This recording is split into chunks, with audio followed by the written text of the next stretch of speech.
Hi, I'm Laura. Hey, I'm Stefan, and you're listening to Attributed, a podcast library by Dreamdata. The purpose of it is to store and share all the knowledge that we have gathered across Dreamdata employees through our LinkedIn Lives, podcasts, and webinars. The typical topics you'll find here can be stuff like marketing, Sales, B2B ads, operations, social selling maybe.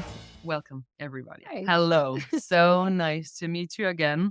We're actually back at the location where we started, like, at the genesis of all the social selling LinkedIn Live stuff.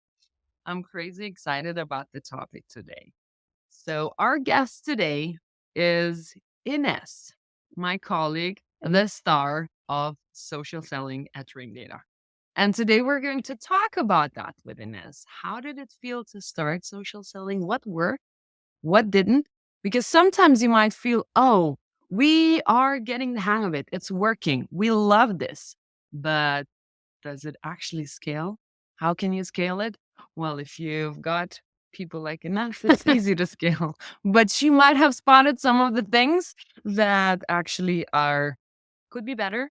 So you can adapt that as well. Because a lot of companies are looking up to everybody and saying, how do we do this? So Ines, welcome. Thank you, Laura. I'd love you to give us a quick introduction of yourself before Yeah. we dig into it. Hi, everyone. I'm super excited to be here. I just want to say hi, Mom. Hi, Dad. I had to do that first. Is there anybody else you want to thank? No, I think that's enough for now. But I'm so sorry about my rusty voice. It's been rough a couple of days. But anyway, I'm super excited to be here. And I think this subject is very interesting because if you asked me 1 year ago, I would never have thought that I will be having this session with you. So, I'm super excited to share my part of experience with Dreamdata and starting the social selling, and kind of humping on the train of social selling, and kicking it off for myself. So, Ines, can you see how many fantastic friends are here? Yeah. And they even are talking to each other. So Nick, you can also write privately to Will, but it's beautiful. Like, there's Will, there's Nick, there's Eric, Patricia, everybody. Good morning or Good good morning. afternoon to wherever you are. I'm going to go pick up the kids later. So for me, it's an afternoon. Hello, dear friends. Yeah. Hello, everybody. So we're kicking this off. All right. So at Dreamdata, we kicked off social selling for around, what is it now? More than 1.5 years ago, where we were pretty active on LinkedIn, and like, it was a channel we knew we needed to be at. But it started to scale through one post that created that wave of understanding, saying, oh, so, okay, if we get those bigger reaching posts, actually our brand is exposed to more people. We get more direct traffic to our website.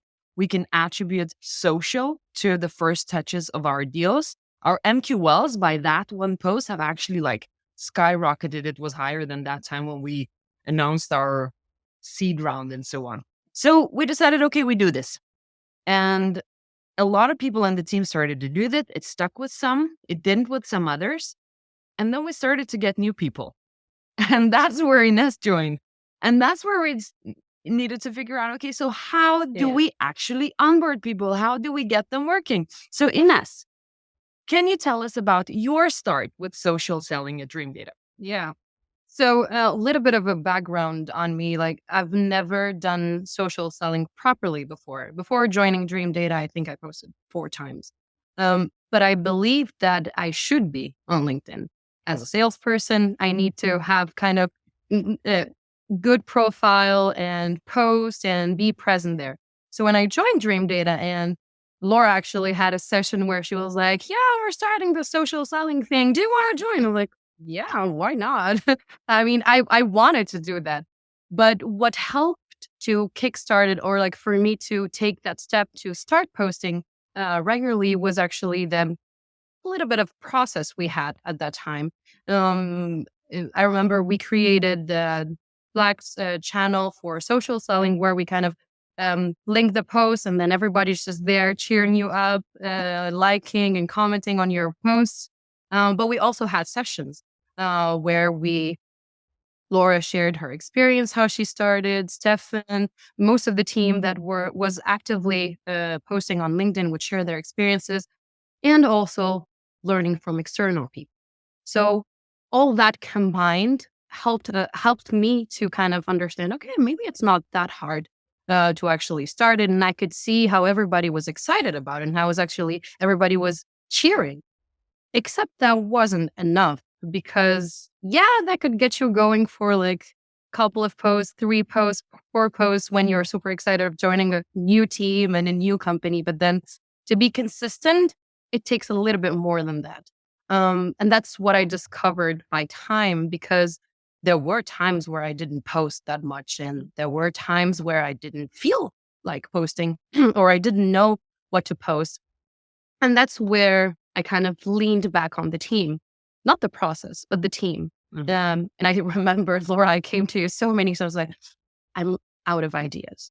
I don't have anything in my mind to talk about. What do you think I should write about? And then you bounce an idea for me. And then I go to Stefan and I go to Sam and I go to everyone. And it's like that collectiveness and knowing that, okay, if my brain doesn't work, at least there's 4 other brains that actually work.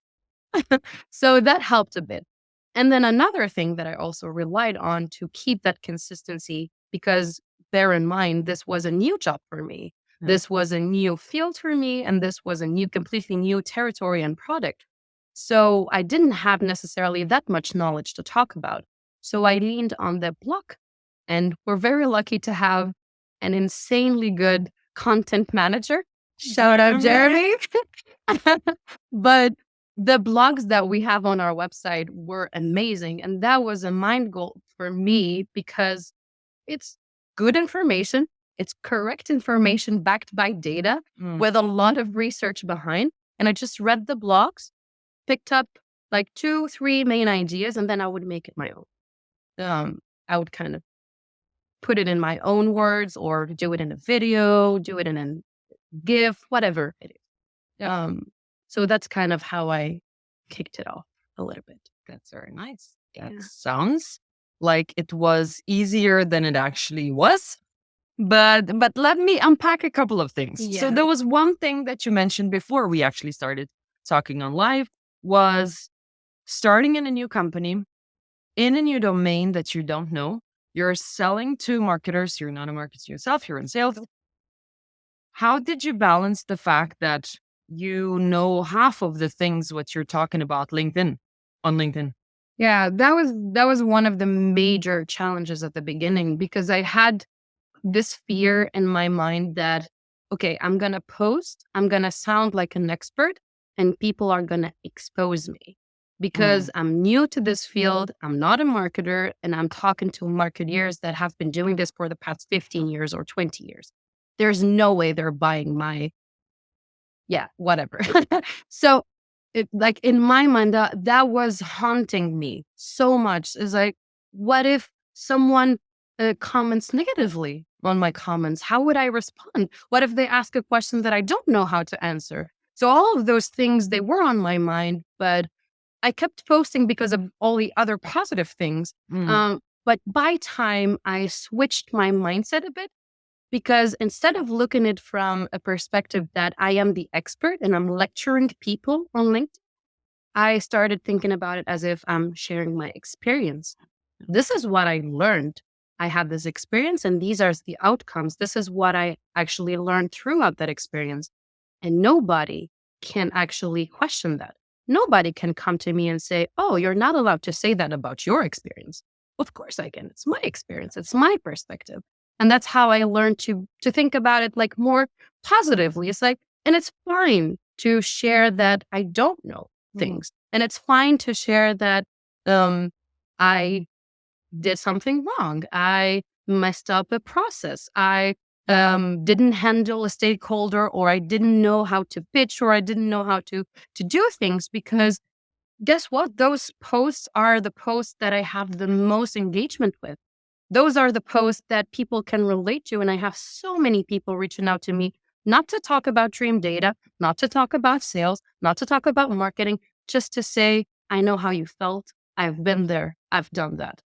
So that kind of every time I posted like that, or every time I was uncomfortable clicking that post button, and then I see the reaction from people, that also validated that it's okay to do that. Yeah, I love that.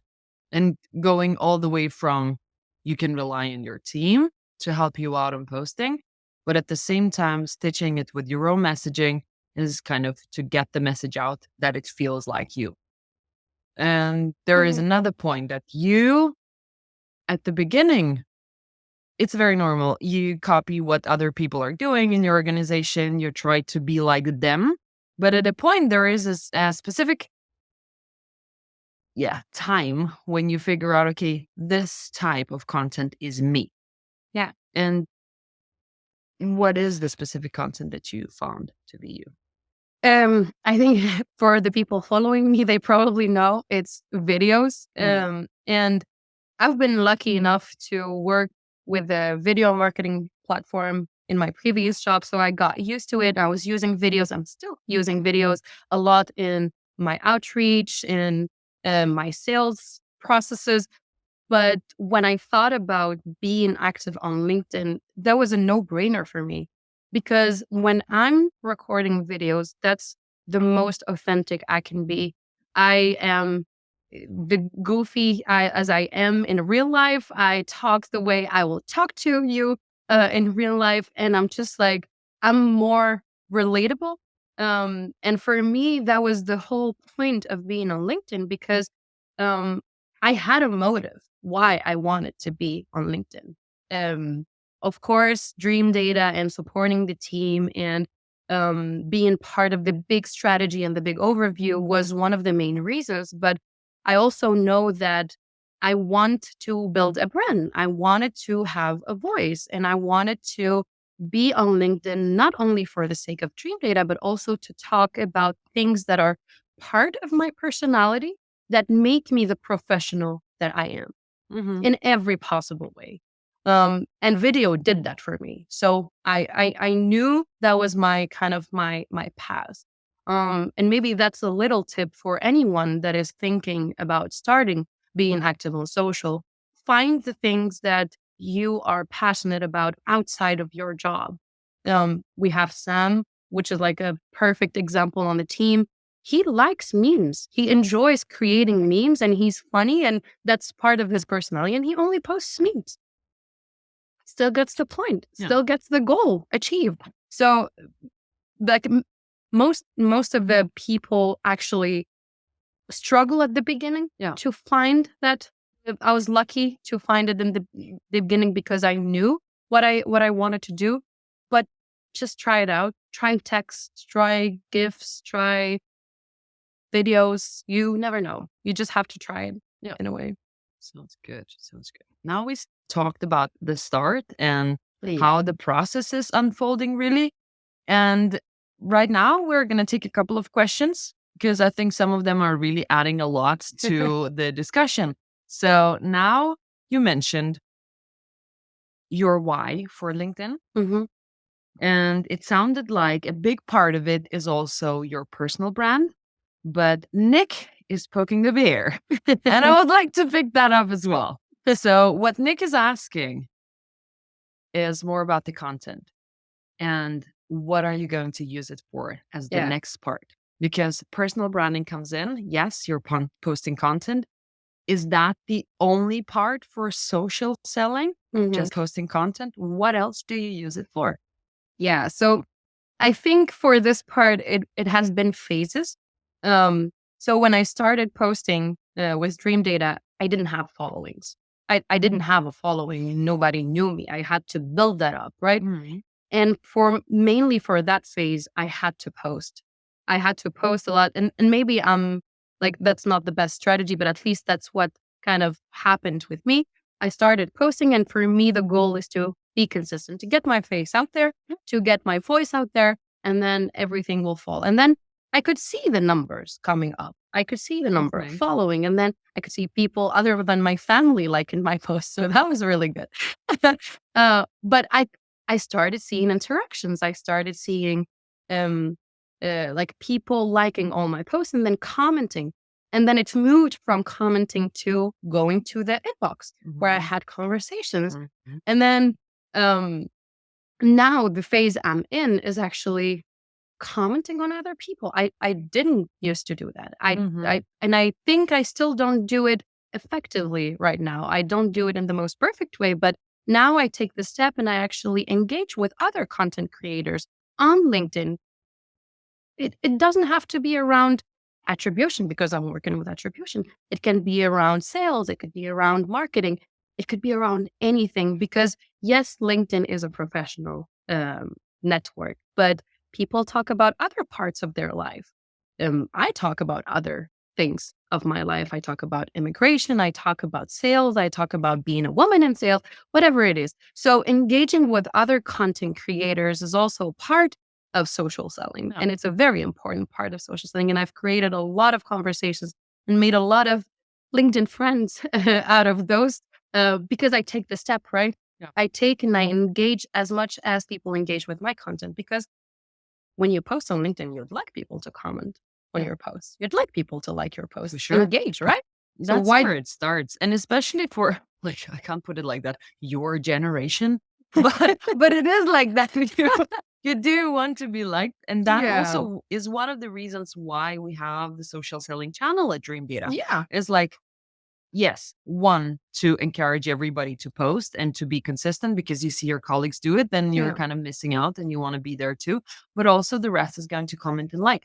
And that snowball is going to roll and roll further ahead you. And further down the hill, I love the way you put out the processes, like small steps towards the bigger goals. Look, first, you like me, like my posts because I want to be exposed more. And then you figure out, okay, everybody wants to be liked as well. So nobody really cares about me. They care about themselves. And let's bring it into a community. Somebody mentioned a community in comments as well. So you start building up a community out of those. And then there comes the next question where I think Nick was trying to poke the bear as well. So how do you move that into your actual work of selling? Yeah. That's the tricky part because there's no magic formula, right? I'm a salesperson and I think everybody knows I'm a salesperson, especially if you expose yourself on LinkedIn, right?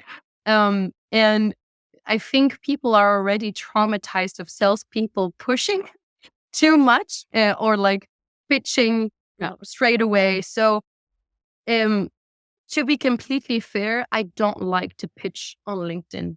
I don't do it. I try to create a conversation because obviously if the person is engaging with me, whether in a conversation in the in the DMs or in the comments, they have either an opinion or a problem they want to talk about. So if it's an opinion and I agree with it, then we agree with it. And then I generally say, okay, I have something that could help you. Let's have a conversation around that. If they have a problem and I genuinely think that I can help them, then we just talk about it and see if it's beneficial for both. I don't drive the conversations by my own agenda where I want to book the meeting or have the meeting because it doesn't make sense for me to book the meeting and then waste their time and waste my time if I know it's not a fit and it's not going to go in either direction. So I think in the most salesy way of saying, I like to qualify by conversation. So I have a conversation. I try to kind of underling qualifying question. And then if there is a match, an obvious match that would benefit both of parties, of course I'd like to do my job. Of course I'd like to do sales. So I just move it to the sales process. But I am upfront with it. I am transparent with it. I'm not hiding I'm a salesperson. And the people reaching out to me, they know that. So I just, in the most transparent way, I say it like, hey, like I need to make the sales or I want to make the sales, but I want to help you as well. Let's work together. Let's do it together. So, And that's how people want to buy. I remember we spoke with Zoe from Spec the other time, and she said, like, well, you earn the right to direct messages in public. Because this is how people communicate. It's like you don't go into a big event and you talk to a lot of people and somebody asks a question and say, oh, let's take that question one to one. behind the stage. Is in no way you answer that to everybody. It's the same. Yeah. Love that. We have so many questions. And we will go over time. I can see that already. So a couple of questions. The first one will go into your process, and then we're going to move into marketing and how it works. So consistency and your posting. Yes. Do you have a schedule?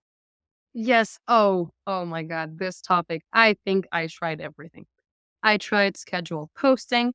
I tried blocking my calendar for 1 hour every Monday just to brainstorm and write. And those processes, I mean, they have pros and cons, but they didn't help me be consistent.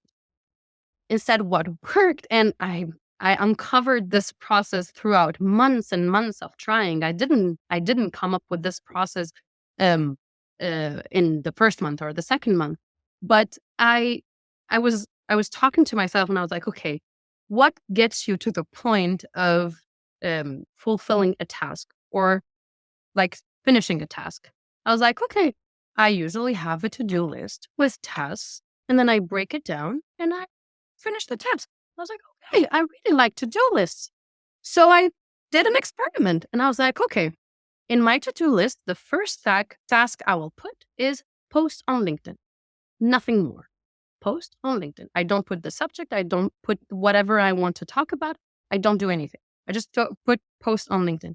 And then the first thing I do in the morning is, okay, let's reflect. Because usually my posts are either a reflection on something that happened in a meeting, a reflection on something that I talked about with one of the team, a reflection on a product feature, or a reflection on a life experience. Basically, these are like the themes of my posts. And then every morning I go in and I'm like, okay, you take 15 minutes to reflect what happened yesterday, what happened in the past week, what do you want to talk about? And then I lay it down. If I want to record a video, I usually don't do it in the morning. I do it whenever I have the time because I need to be mentally prepared to record a video. But if I want to write a post, I write it right away, 15 minutes in the morning. And then the most satisfying thing about my day is scratching that task from my to-do list. And I'm talking like agenda pen type of to-do list. And I just do it. And then 30 minutes in my day, I'm already done with the first task. Posted on LinkedIn. Everything is fine. I'm like, that works. That sparks joy in my heart. So I'll keep doing it. And I've been doing that for the past 2 months. I've been consistent in posting 1 time a day for the full week. I didn't skip a day at all for the past 2 months with this process. But that's my process. And I discovered it throughout months and months of trying. So I think long story short is look into what makes you accomplish your task outside of LinkedIn. Don't stress about social selling in LinkedIn. What drives you to get something done, whether in your life or in your work, everyday work. So and just follow the steps that you would follow normally to get a project done. There you go. Again, like what sticks for you, your process, the way you are preparing your LinkedIn. If it is you, it will be so much easier to stick to it. I love that. It's on your cup. It's good. Can you have a little bit more coffee? Okay. Sorry for the commercial break. Next question. We're going to talk about marketing and like personal branding, messaging that is prepared or not for marketing and so on. So question to you. How do you cross your personal brand and company brand? Do you at all? Yes, I do. I tried to make it in a process, but then I kind of went overboard. So as I mentioned, I have like themes that I think about. It's reflections. But in my personal brand, I want a part to talk about Dreamdata because that's my job and that's a major part of my professional life at this moment, at this stage. So I dedicate most of my posts are about Dreamdata, but not in a salesy way. It's like about how we did things or how this didn't work or like around Dreamdata. But then I also post a lot about marketing and sales in general. I don't pitch Dreamdata at all. If you go, I think I have 2 or 3 posts where I demo or I show the platform. But most of the times it's about marketing, it's about sales, but also about what interests me as a person. Because as I mentioned, I talk about immigration. I talk about, because that's a dear subject to my heart. And it is part of me as a professional as well, because being an immigrant is very different than being a native or like being a foreigner in a company. Doing sales in another language, being a woman in sales, all of these subjects I talk about, and they are part of my brand because I don't define, or I think nobody should define themselves by their job only. It's part of us, yes. It's most of our time, yes. But at some point, we will move on. At some point, we will move jobs or something will happen. Or even if we stick, it shouldn't be like saying, okay, Laura, it's Dreamdata. No, Laura is energy. Laura is running. Laura is social. Look, a lot of other things that define you other than your job. So I try to do that with mixing my posts throughout the week. And I think that what also sticks in people's minds who you actually are. Yeah. Meaning that you are a part of Dreamdata. Well, people obviously can see that written over here, written down on LinkedIn, that which company you are working at. But what they will remember you is for what you have been talking about. What sticks with them? Oh, you spoke about that. You spoke about immigration. Oh, you're a woman and it's hard. No shit, it is. Yeah. But then you kind of became a person in a brand. But if you moved yourself, the person from a brand, and you move to another company, then you will still be the same person, maybe talking about a different topic, but still in the same way. And that's how people remember you. Yes. I love it. Okay, Freya, you've got a question too. There are a lot of questions in there. Because one is like a lot of stuff. So who makes the content? Is this marketing? And do we have themes? So walk us through. Yes. So, no. A very short answer. No. Like the content of our posts that you see from me and from all the team, we write them ourselves. However, we steal from each other. We steal from the blog post. If you call it stealing, of course, we get inspired. But each one of us has their own style. We don't agree what we're going to post about. But sometimes, for example, I come in and then Laura posts a post in the morning that inspires me to talk about the same theme in the afternoon. I just do that. But for example, if we have a new feature launch or if there's a company event that is happening, of course, we're going to move towards talking about that subject. But we don't have any kind of written rules or guidelines, or you should talk about, and we write our own posts. Sometimes I remember at the beginning when I joined, I always asked Laura or Stefan to double check my posts before posting them. And we're doing the same actually with Alberto now. He's a new joiner. So we kind of double check and say, okay, remove this, add this, and the formatting and everything. But other than that, we don't marketing is not responsible for our posts. But I think to put it the other way, it does inspire a lot of things. Absolutely. Meaning that it starts with the content team and the marketing team. What is it that we're talking about? Oh, we're talking about churn. Oh, we're talking about Dreamdata being an alternative for Google Analytics for B2Bs. Oh, did I say that we're releasing a new feature? No, but the themes are there. They usually come out in blog posts. And if we do copy some of the blog post stuff and create our own content about it, that is a piece of it. So we are inspired.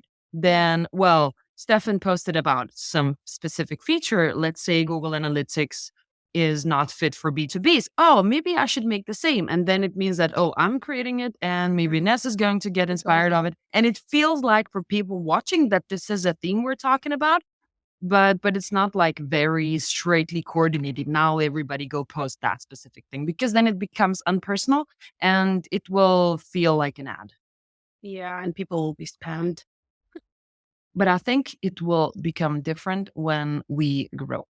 When the team becomes like 50 salespeople, it will be very different, and there will have to be more guidelines as well. So we can sit here and yap about, oh, how easy it is for us to be inspired of each other, but it will have to be structured a little bit more. And that's when we're going to have another LinkedIn Live to talk about how do we structure stuff when the company is like with 50 salespeople. Yeah. So let's have a look if we have more other questions. So Nick is saying a lot of things. Vampire sales, yes. Some people hate pitches someone on is LinkedIn. quoting me. That's awesome. Qualified by conversation. There you go. Personal branding. Yes. Another person. Mhm. Yes. But I think I have some more other questions that I'm going to ask you right now before we actually close this. Continue the questions going. If we don't answer them right now, we're going to create content out of it and you can follow us for more. But I would like to talk about the time when it was hard. So I'll tell you a story. Ines joined us. We got crazy excited. She's really good on video and everybody's like, oh, LinkedIn startup topic is like, let's clone more Ines's if we can. And there is a time where Stefan comes over to me and says, Laura, I feel like Ines is fading out on LinkedIn. She's not feeling the vibe and it seems like it's hard. Can we do something about it? And well, I took some talks, Stefan took some talks, and this is the second time I tell her about this. I told her about that before we came on live. But this happened and we somehow got the Ines back. Excited how we were excited for her to join us. Tell us about the low. Tell us about what happened there and how did you get out of it? Yeah. Well, the low is that I let my negative ideas get into my head, right? All those like fears at the beginning, being exposed, being not having a lot of engagement, my likes going down, and I know it's not the thing that you should be wired to think that your content is actually working, but still it affects you when you used to have this number and then it kind of goes down. Anyway, it got into my head and I found my place. I found myself in a place where I was doubting myself a lot. I was sitting for 1 hour trying to write a post and I'm like, okay, nothing comes out. And then even if something comes out, I'm not convinced that it's a good thing. So I don't post it. And then one day become a week and then 1 week become 2 weeks. And then I think I didn't post for 1 month. What helped me get out of it is first I went on vacation. So that helped. Literally sun, and not only sun, but getting away from all those pressure and being away from LinkedIn and all that obsession about the numbers and the engagement and the conversations. That helped. And the other thing that helped is actually the conversations that we were having. You, Stefan, Martin, everyone was coming to us like, how can I help? And nobody actually came to me and said, oh, you didn't post today, you should post tomorrow. And nobody actually pointed out how inactive I was or why was I not there. Everyone was like, how can I help you get back to where you were? How can I spark that inspiration in you again to start the engine back again? And that for me meant a lot because that meant that, okay, they're not judging me. They're not angry because I'm not contributing to social selling anymore. They actually care about me not doing the things that I was good at. So that kind of, it took some time to get back to it. But I think also my mindset also changed with the conversations that we were having. Like, it doesn't matter. It doesn't matter if you have 1,000 views or 2,000 or 20,000. The most important thing is that you get meaningful conversations out of it and you keep doing it to have meaningful conversations out of it. I love that. Yeah. I love that. We're going to finish this off on a high. So Michael has asked a question about video. So there are a couple of video tools that we use for different purposes. You asked about what you're using. So Ines is using 23 to create her videos. I use either my phone. When it's like this, then it's filmed on my phone. And when I need to cut the videos out, I cut it with CapCut and adjust it with that tool as well. But if the video is like that, then it's created with Vidyard when we do product videos as well. Yeah. So there are several things. But Michael is ending this up also with a very, very high, which I would love to get like on front. Fun fact, one of my best ever performing posts was a selfie with Ines talking about immigration. Oh, yeah. So, well, people are really appreciating what you're doing. And they do get inspired from you. And the thing is that even if you're in a low, people are looking up to you. It means that, well, all the people that you look up to, they do have lows as well. And people that look up to you, like they're looking up for inspiration to do some stuff better. So I really love that, Michael. There's the last question that I have to ask Ines is, what are you most excited for on LinkedIn to get out of it? Yeah, I mean, there's a lot of things that I'm excited about, but when I talk about LinkedIn with Dreamdata, I would like to do what you did for me to the new joiners. I want to be there to inspire, to kind of get them up and running and to help and be there. I would also want to take over this live thing. So maybe this is me pitching myself to Laura. Yes.